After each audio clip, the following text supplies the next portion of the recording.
Riding your bike along a beach, hearing the waterways on the shore bubbling and fizzling from the saltiness of the water, smelling the fresh air as you steer along, leaving the trails of tracks behind you, seeing the palm trees in the distance, not thinking of where you're going or where you were, just enjoying a nice bike ride on the sandy beaches. Can you see the trail tracks the bikes are leaving behind in the sand? These tracks tell a story, where the bike came from, what kind of bike it was by tire brand, and so many other things. But where are they going?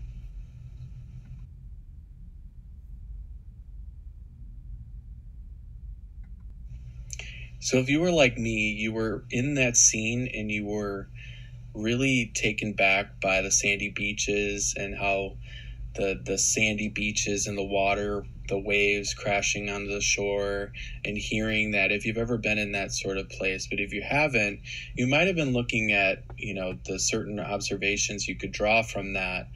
And really as an intelligence investigator, a tech intelligence person's looking at the types of things that they could tell from that photo, where it was, who was on the bike, what kind of bike it was, how they could find out information to find out what kind of bike it was.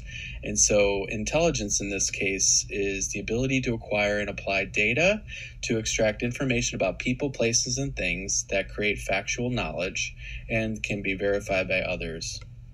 So if we think about things about that picture and that scene, there are certain things that we can tell about that scene. And we could maybe potentially use St. Petersburg, Florida as a potential spot. If you knew the GPS coordinates of the location of St. Petersburg, Florida, would that be useful? Maybe. In this case, it's not really by itself. Just one piece of data is going to be giving you an intelligence about that, but it is part of it. But by itself, just knowing where St. Petersburg, Florida is just one piece of data, so it's not so useful. A person being on the bike in St. Petersburg, Florida on a certain date, that is more useful.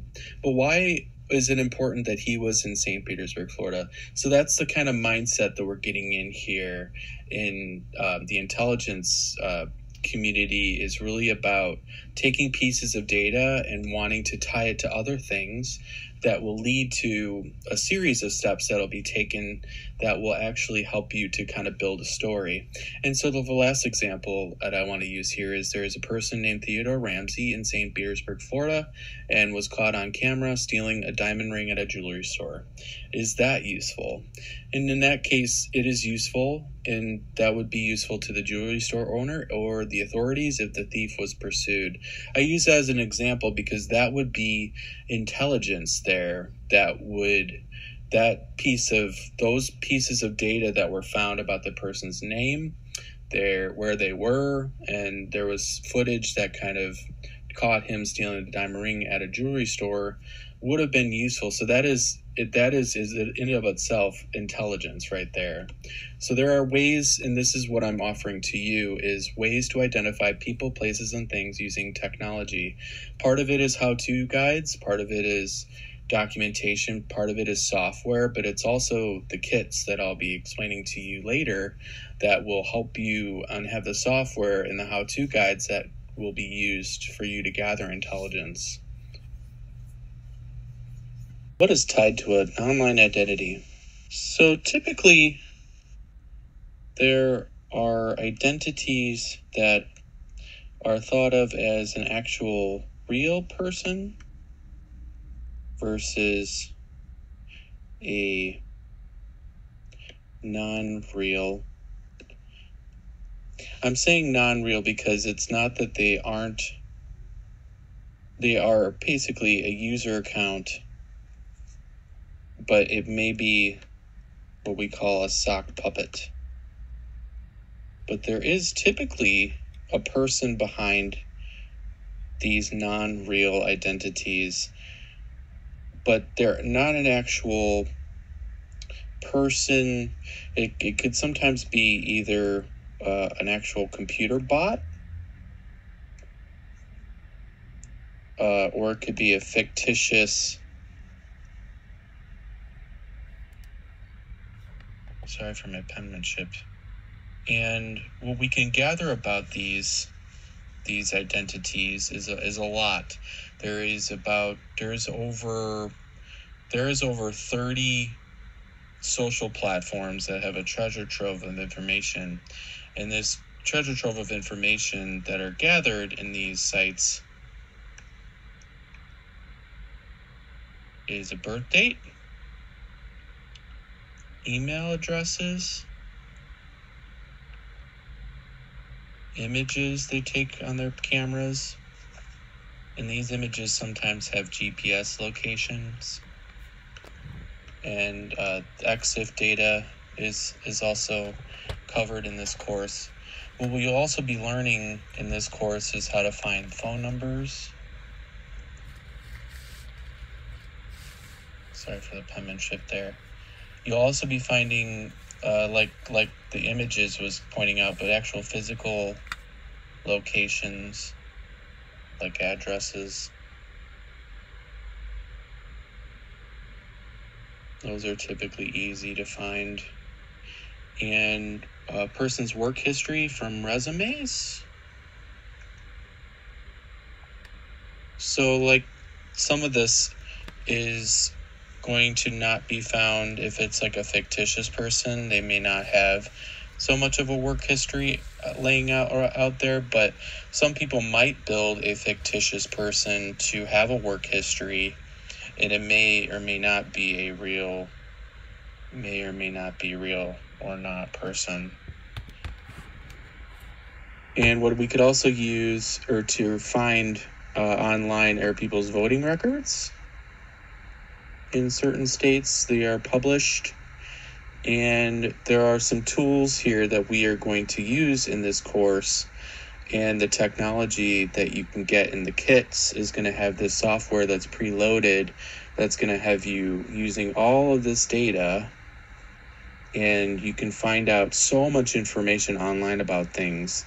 And a lot of this is going to be having to do with learning how to do search engine operators, and learning how to do reverse image searching. So as you can see, there's a lot of things that could be found about people's identities. And like I said, so I'm offering a basic set of skills and tools used in the professional world. In my experience, I've had over 8 years experience in the corporate security and cybersecurity industry for Fortune 100 clients, Fortune 500 clients, and I have experience in gathering intelligence info in those arenas after that experience as well. And the industry calls this open source intelligence. For those who are familiar with the industry, you might recognize this as being called OSINT work, which is typically used in red teaming scenarios. I'm adding a little bit of a curveball here with this offering. So what is coming soon are kits that are going to be available for people to purchase that has the technology ready to use for tech intelligence. So basically plug and play, along with some how-to guides of how to use this technology so that you can get on your merry way. It'll save you a lot of time with watching videos and doing your own kind of research. I never want to stop people from doing their own research. I definitely recommend that you do your own research and see what's out there. What I'm doing is kind of saving the time that it takes for someone to get started doing this professionally, and I've spent some time doing this, making it more skills focused and making it easier for non-technical users so that this can be open for others to use. Sign up now. The course is going to be delivered to you on a USB stick that is 2 terabytes. That's huge. And it's my gift to you for signing up with this course. But along with that, you're going to get the technologies, the software, the hardware that you can use in your tech intelligence investigations. And it's going to come with quick and easy how-to documents and setup guides that are going to walk you through step by step and I will be available for you to contact if you should need help setting it up yourself. But I'm going to make it pretty easy for you to set up yourself. And this is engineered for those who are non-technical users, so I hope it comes easy for you. And if it saves you time, it's going to save me time. That's kind of my motto there. But like I said, easy 1, 2, 3 power up and setup is easy. And these kits are going to come with the stick with everything loaded on there, including the software that you need. And all the how-to documents are going to spell out how to use that software and how to have it all basically work together really nicely. And the tech kits are as low as $650, and the shipping and handling will be included. The low-end kits will require your own monitor or keyboard and mouse, but then the high-end ones and even the mid-range ones will have some options there. If you need that, that can be sold separately to you as well, but I can give you a pretty decent price on those. And the course is just, if you want the course alone and you just want to use whatever you have at home, that's great. You can do that. There is a minimal requirement in terms of doing this kind of stuff, and your PC or your Mac will have to run a certain amount of CPU and memory for that to be able to be utilized, but that's really not usually a problem. But the course is going to be starting at just $100 for the basic, and it will include the step-by-step guides on that 2 terabyte external stick for you.